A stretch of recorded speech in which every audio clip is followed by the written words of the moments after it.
Allah tidak meletakkan kebahagiaan pada posisi harta yang banyak. Allah tidak meletakkan kebahagiaan pada posisi jabatan yang tertinggi, hadirin. Bahkan Allah tidak meletakkan posisi kebahagiaan pada orang-orang terkenal. Keadilan Allah diletakkan bukan pada jabatan, bukan siapa yang paling hartanya banyak, bukan pada siapa nama dia terkenal, bukan. Kalau Allah jadikan kebahagiaan pada prioritas harta yang banyak harus bahagia, berarti kebahagiaan hanya milik orang kaya. Kalau Allah jadikan prioritas kebahagiaan kepada mereka yang mempunyai jabatan yang tinggi, berarti yang berhak bahagia mereka para pejabat. Kalaulah kebahagiaan Allah letakkan kepada orang-orang terkenal, maka kebahagiaan hanya milik mereka orang-orang yang terkenal. Inilah kebahagiaan yang Allah berikan kepada siapapun yang mau bisa bahagia, hadirin. Mau orang miskin, rakyat jelata bisa bahagia. Mau presiden, raja bisa bahagia. Bahkan tukang sapu pinggir jalan, bahkan pemulung pun bisa bahagia. Apa syarat bahagia, hadirin? Allah firmankan dalam Quran, huwallazi anzala sakinata fi qulubil mu'minin liyazdadu imana ma'a imanihim. Dialah Allah yang menurunkan sakinah, ketenangan, kebahagiaan di dalam hati orang yang beriman. Inilah keadilan Allah. Kebahagiaan milik siapapun asalkan dengan syarat dia beriman, hadirin rahimakumullah. Bisa juga yang sekarang saya khotib di Astra Auto 2000 yang jabatannya paling rendah, bisa juga dia yang paling bahagia, hadirin. Bisa juga mereka karyawan yang gajinya paling kecil, mereka yang paling bahagia. Karena bahagia tidak bisa diukur dengan berapa besar gajinya, berapa besar dia jabatannya. Tidak bisa diukur, hadirin. Tidak bisa. Ayat yang muqaddimah tadi saya baca, wa man a'radu an dzikri fa inna lahu ma'isyatan donka. Barang siapa yang berpaling daripada mentaati Allah, ma'isyatan donka, Allah akan berikan kehidupan yang sempit, hadirin. Makna sempit bukan rumah kurang besar, hadirin. Walaupun harta dia banyak, tapi dia tidak mau beribadah kepada Allah. Berapa banyak orang kaya stres, hadirin. Tapi kalau dia beriman kepada Allah subhanahu wa ta'ala, ala bi zikrillahi tatma'inul qulub, dengan memperbanyak ingat Allah, hati kan menjadi tenang. Tenang tidak bisa dibeli dengan harta, hadirin. Kita punya uang, Pak, 5 miliar, Pak. Tunjuk mobil Fortuner kebeli, Pak. Tunjuk mobil Alphard kebeli, Pak. Tunjuk apapun kebeli. Tapi di saat punya uang 1 triliun, pengen beli tenang, tenang tidak bisa dijual, hadirin. Kecuali tenang itu adalah digapai dengan ketakwaan dia kepada Allah subhanahu wa ta'ala. Kebahagiaan bukan diukur oleh gaji, hadirin. Kebahagiaan bukan diukur siapa jabatan yang paling tinggi, hadirin. Tapi kebahagiaan manakala, hadirin, dia seorang hamba taat dan tunduk patuh kepada Rabb-Nya, yaitu Allah subhanahu wa ta'ala. Kebahagiaan abadi apabila di tengah malam dia bisa mengangkat tangan lalu meneteskan air mata, hadirin. Dia hanya bersandar kepada Allah, ya Allah, memang ekonomi hamba kurang, ya Allah. Anak hamba 4 gaji segini nggak cukup, ya Allah. Tapi hamba yakin anak hamba bukan hamba yang pemberi rizki, yang pemberi rezeki adalah Engkau, ya Allah Rabb. Doa kita kepada Allah, wa may yattaqillaha yaj'al lahu makhraja wa yarzuqhu min haitsu la yahtasib wa may yatawakkal 'ala Allahi fa huwa hasbuh. Orang Malaysia bilang nih, Pak, ayat ini dibilang ayat 1000 dinar, Pak.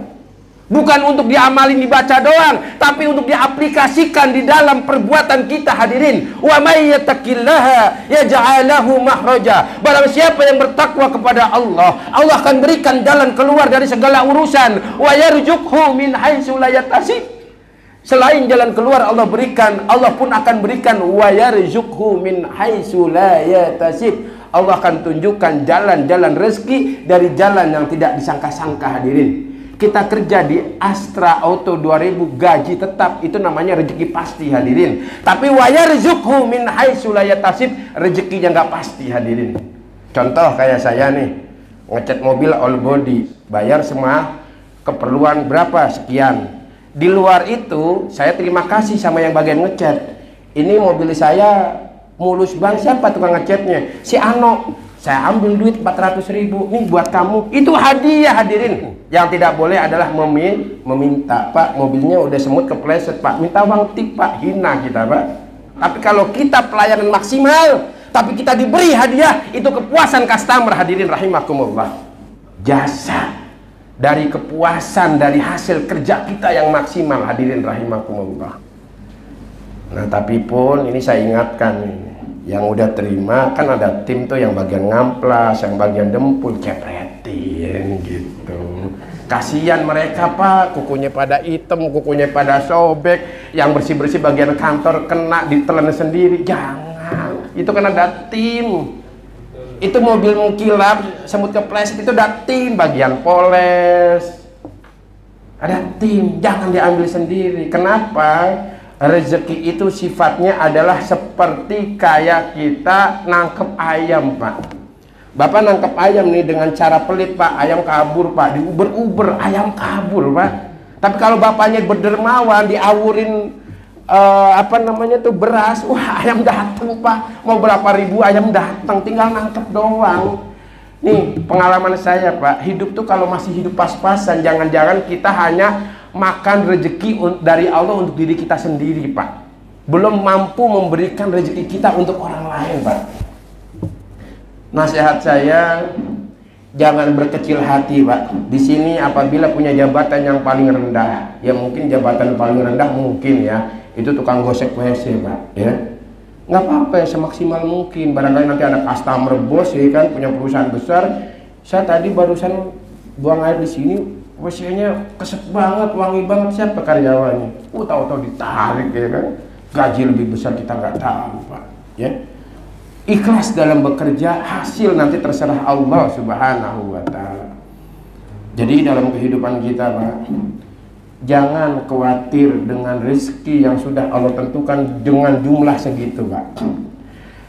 Orang tua yang telah melahirkan kita pun tahu berapa kebutuhan jajan kita Pak sebagai anak Pak. Tentu lebih tahu Allah yang menciptakan kita Pak. Itu harus digarisbawahi Pak. Jadi kalau bapak nih gaji nggak naik udah 5 tahun tapi anak nambah, nangis aja sama Allah, ya Allah ini gaji udah 5 tahun kagak nambah ya Allah ya, yang nambah anak mulu ya Allah, bukankah anak titipan engkau ya Allah, tinggal minta sama Allah, ya Allah Rabb, bukankah setiap makhlukmu engkau yang memberikan rezeki. Wah cakep begitu Pak. Masalahnya keyakinan kita yang nggak nyampe ke situ Pak. Nih saya kasih tahu, saya buka di sini Pak. Kenapa? Sebab nama saya Anton Susanto, karena saya terlahir susah banget. Boleh tanya deh sama mak-mak sini yang lahir, saya susah-susahnya nggak mungkin kayak mak saya Pak. Mak saya saking susahnya, habis lahiran saya, karena mak saya perantauan, nggak punya saudara, nggak punya handetolan Pak. Habis lahiran nggak punya duit, kelaparan, pengen beli makan nggak punya duit Pak. Saking lapernya, nggak punya duit mau makan, ada gagang kompak sepeda di pinggir pintu, dijual ke tukang rongsokan, laku. Sambil laku beli makanan ke tukang rongsokan, punya ide ngasih nama Anton Susanto. Kenapa? Susah banget waktu ngelahirin dulu. Tapi mana tahu hadirin, kulillahumma malikal mulki tu'til mulka man tasha wa tanzi'ul mulka mimman tasha wa tu'izzu man tasha wa tuzillu man tasha biyadikal khair innaka ala kulli syai'in qadir.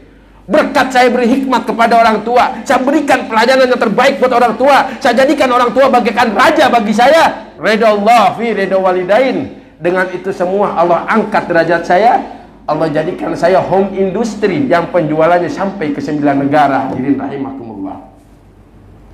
Kenapa? Sebab hadirin, tatkala saya punya rezeki, zaman saya susah, saya senang berbagi hadirin. Itu kuncinya hadirin. Makanya tatkala kita doa pengen kaya Pak, banyak komahnya Pak. Saya waktu miskin Pak, doa kayanya banyak komahnya. Ya Allah Rabb, jadikan hamba orang kaya biar bisa bantu orang susah. Ya Allah Rabb, jadikan hamba orang kaya. Kalau ada masjid yang belum jadi, biar saya jadiin ya Allah, saya nyelesain.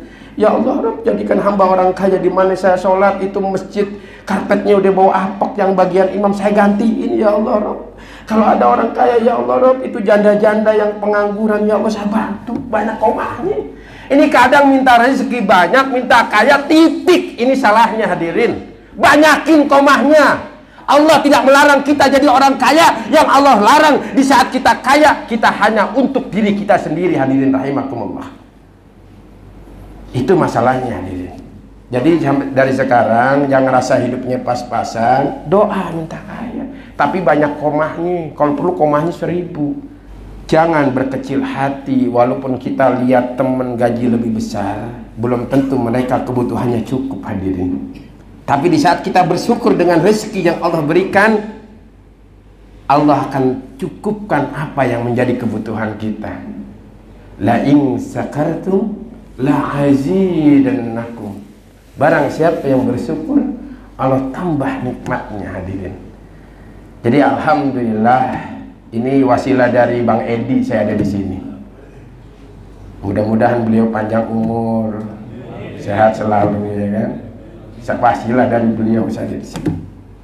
Pak Ustadz minta khotibnya dong isi di sini, saya udah penuh jadwal. Tapi kapan waktu mobil saya bermasalah di hari Jumat, saya datang, saya bilang gitu. Alhamdulillah, semua ditakdir Allah. Dan berbagi itu bukan harus nunggu kaya, Pak. Berbagilah sampai kaya, itu kuncinya, Pak. Sedekah yang kita lakukan yang terbaik akan mengundang datangnya pertolongan Allah. Itu kuncinya, Pak. Tapi sedekah yang buruk bukan mendatangkan pertolongan Allah, Pak, tapi stuck dia di tempat, hidupnya nggak akan berubah, Pak. Itu dia, Pak. Mudah-mudahan semua yang hadir di sini diberikan kemudahan oleh Allah dari segala kesulitan dan dicukupkan dari segala kebutuhan.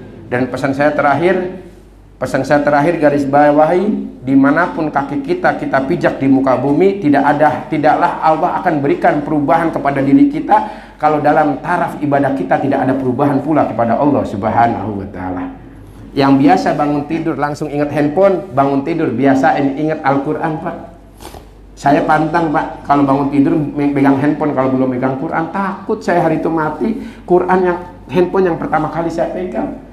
Paling tidak kalau saya mati, Quran saksi. Ya Allah, saya saksi. Anton Susanto melek mata langsung megang saya dan dibaca. Malam pun sama, sebelum tidur pantang saya baca Quran. Kenapa? Quran saksi. Ya Allah, Anton Susanto sebelum tidur saya dibaca. Maka jadikan saya sahabat Quran buat dia, ya Allah, yang akan membela kita di alam kubur sampai akhirat.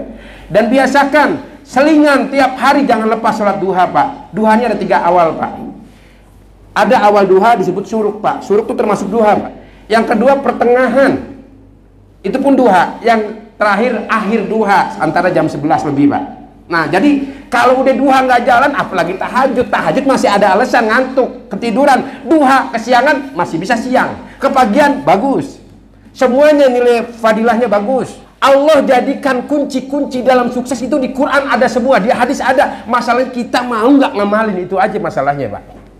Saya, Pak, mau siapapun ketemu saya, Pak, pantang saya keluar rumah, pantang saya aktivitas sebelum saya berjumpa dengan Allah Subhanahu wa Ta'ala, dia awali dengan sholat duha, hadirin. Jadi pesan saya, hadirin, bolehlah kita karyawan, bolehlah kita patuh ke atasan, tapi ingat, lebih patuh kau ke atasan, lebih patuh lagi kepada Tuhan yang telah memberikan kamu segala-gala nikmat dari Allah Subhanahu wa Ta'ala. Yang hadir di sini, kalau dia dapat ilmu sukses dari saya, nggak ngamalin, rugi, Pak, rugi banget. Lepas duha jangan pernah lepasin. Apapun kesibukannya, lagi ngechat nih, wah jam berapa nih, wah masih dapat duha, izin dulu sholat. Wah itu begitu, Pak, Masya Allah. Orang yang di sela-sela bekerja, dia ibadah kepada Allah, tinggi derajatnya dibanding dia nganggur. Mana dalilnya? Dalam Quran surat An-Nur, rijalul la tulihim tijaratu wala bai'un an zikrillahi wa iqamis shalah. Orang-orang yang tidak dilalaikan dari perdagangan dan jual beli, dari mengingat Allah dan mendirikan sholat. Lagi ngamplas, gosek. Duha mau habis, dia cuci tangan dulu, dia sholat dulu. Malaikat, Pak, lapor kepada Allah. Ya Allah, Rob, ini hambamu yang taat, ya Allah. Jangan jadi tukang amplas terus, ya Allah. Ganti jadi bos tukang amplas. Bisa kayak gitu, Pak? Bisa, nggak ada yang nggak mungkin, Pak. Bisa juga nanti setelah resign, ya kan, mantan tukang cat auto 2000, buka bengkel, Pak, modal dengkul, rame, Pak, karena teruji. Bekas karyawan 25 tahun kerja di auto 2000. Banyak cara, Pak, Allah memberikan rezeki. Mudah-mudahan apa yang saya sampaikan bisa menjadi motivasi spirit untuk kita hidup lebih baik di sisi Allah dunia sampai akhirat. Barakallahu li wa lakum fil Qur'anil azim wa nafa'ani wa iyyakum bima fihi minal ayati wa dzikril hakim wa taqabbala minni wa minkum tilawatahu innahu huwal ghafurur rahim.